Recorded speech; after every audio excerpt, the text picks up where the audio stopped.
You won't believe how my own brother tried to ruin the happiest day of my life. But what he didn't know was that I had a plan ready, and in front of everyone. I exposed a secret so dark that it left him completely destroyed forever. Now, let me take you back to where it all began. My name is Ryan, and I've always been the responsible one in my family, while my brother, Lucas, was the wild one, always chasing trouble, never settling down. But despite our differences, I loved him. I trusted him. I thought he would stand beside me on my wedding day like any good brother would. Boy, was I wrong. It all started a few months before my wedding to the love of my life, Emily. Emily and I had been together for 5 years. We'd been through thick and thin. She was everything I ever wanted: loyal, kind, supportive, and beautiful inside and out. Planning the wedding was stressful but exciting. And of course, Lucas was going to be my best man. At least, that's what I thought. Little did I know, behind my back, Lucas was plotting something so twisted it would almost destroy everything I cared about. It began subtly. Lucas started making snide comments about Emily. "Are you sure she's not just marrying you for your money?" he'd joke. But there was a strange bitterness behind his words. At first, I brushed it off. Maybe he was just jealous that I found someone. After all, Lucas's relationships always ended in disaster. Then, the rumors started. Friends began pulling me aside, telling me they'd heard things about Emily being seen with another guy. When I asked who, they hesitated, refused to say. It didn't take long to figure out that Lucas was the one spreading these lies. He was trying to plant seeds of doubt. But why? What was he trying to gain? Then it hit me. Lucas had always craved attention. He couldn't stand the idea of me having a life, a future, that was better than his. He wanted to be the center of everything, even if it meant ruining my happiness. I confronted him one night. I asked him straight up if he was behind the rumors. He laughed it off, acted innocent. "Bro, I'm just looking out for you," he said. "You don't know her like I do." That was the night I knew. Lucas wasn't just jealous, he was dangerous. I had to be careful, but I also knew I couldn't let him ruin my wedding. So I started planning. I needed proof. I needed something undeniable, something that would show everyone exactly who Lucas really was. I started digging into his past, quietly, carefully, and what I found shook me to my core. Lucas had been hiding a massive secret, one that could destroy his life if it ever got out. A few years ago, Lucas had gotten involved in some illegal activities. He had covered it up well, but there were records, documents, evidence. He thought he had buried it, but he was wrong. I had everything I needed. Now, the question was, how do I use it? I couldn't just expose him randomly. It had to be at the right time, the perfect moment, when everyone would see exactly what kind of person he truly was. So I waited. The wedding day arrived. A beautiful sunny afternoon. Friends and family gathered. Emily looked breathtaking in her dress. Everything was perfect, except for the dark storm brewing just beneath the surface. Lucas acted normal.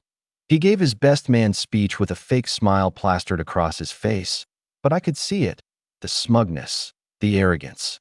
He thought he had won. He thought he had planted enough doubt that I'd call off the wedding or be humiliated in front of everyone. Little did he know, it was him who was about to be humiliated. As the reception started, and everyone was relaxed, laughing, drinking, I stood up and tapped my glass. Everyone turned toward me, expecting a typical groom's speech. But what they got was something they would never forget. I started by thanking everyone for coming, thanking Emily for being the love of my life, and then I turned to Lucas. I smiled and said, "And of course, a special thanks to my brother Lucas, who has always looked out for me, even if it meant trying to ruin my life behind my back." The room fell silent. Lucas's face paled. He stuttered, trying to laugh it off, but I wasn't done. "You see," I continued, "Lucas has been spreading lies about Emily, trying to sabotage our wedding. But what Lucas didn't realize is that when you dig a grave for someone else, sometimes you fall into it yourself." I pulled out a folder from under the table and handed it to my uncle, a well-respected man in the community. Inside were copies of all the evidence, documents linking Lucas to illegal activity, fraud, theft, things that could not only destroy his reputation but potentially land him in jail. Gasps filled the room as my uncle read out loud. Emily stood beside me, tears in her eyes, but this time, they were tears of pride. Lucas tried to grab the folder, tried to shout that it was fake, but nobody believed him. The evidence was overwhelming. Family members turned their backs on him. Friends shook their heads in disgust. And Lucas? He ran out of the hall, humiliated, exposed, exactly as he deserved. But this was only the beginning of his downfall. What happened after that was even more satisfying. And trust me, you don't want to miss it. After Lucas bolted from the reception, humiliated and exposed, I thought that would be the end of it. But boy, was I wrong. You see, Lucas wasn't the type to go down quietly. He was desperate, cornered, and like any cornered animal, he lashed out. In the days that followed the wedding, he tried everything to spin the story. He posted on social media, claiming I had faked the documents, that I was jealous of him. Can you imagine? After everything he'd done, he still tried to play the victim. But nobody was buying it. Family members refused to speak to him. Friends unfollowed and blocked him. Even his own girlfriend left him, humiliated to be associated with him. Meanwhile, Emily and I started our new life together, stronger than ever, but I knew Lucas wasn't finished. One night, just 2 weeks after the wedding, Emily and I came home to find our front door slightly ajar. My heart dropped. Had we been robbed? Carefully, I stepped inside. Everything seemed normal at first, until we reached the living room. Scrawled across the wall in red spray paint were the words, "This isn't over." It didn't take a genius to figure out who was behind it. Lucas was spiraling, desperate for revenge, but all he was doing was digging his hole even deeper. I called the cops, filed a report, and gave them all the evidence linking Lucas to the vandalism, fingerprints, security footage, everything. And then, an idea struck me. If Lucas wanted a war, fine, but I was going to win it by being smarter, not dirtier. I decided to hit him where it would hurt the most, his future. I knew Lucas had been trying to start his own business, a small tech consulting company. It was his last shot at rebuilding his life. And guess what? He needed investors, reputable ones. So I made a few discreet calls, sent a few polite, professional emails, attached some very damning public records, all perfectly legal, nothing slanderous, just cold hard facts about Lucas's fraud charges, his vandalism case, his history of deceit. Within days, every single potential investor backed out. Lucas's company crumbled before it even got off the ground. He was left with nothing. No career, no reputation, no friends, no family support, nothing but the consequences of his own actions. But the best part, I didn't even have to lift a finger beyond exposing the truth. Lucas did it all to himself. Meanwhile, Emily and I flourished. We moved into a beautiful new home, started planning for a family.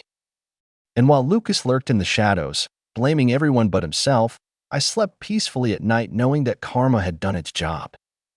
But just when I thought it was finally over, just when I thought Lucas had given up, he pulled one last desperate move, one so shocking. It almost ruined everything I had built, almost. You're not going to believe what he tried next.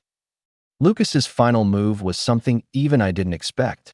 In a last-ditch attempt to destroy me, he anonymously tipped off my workplace with fake accusations, claiming I had been involved in financial misconduct, serious allegations that could have destroyed my entire career.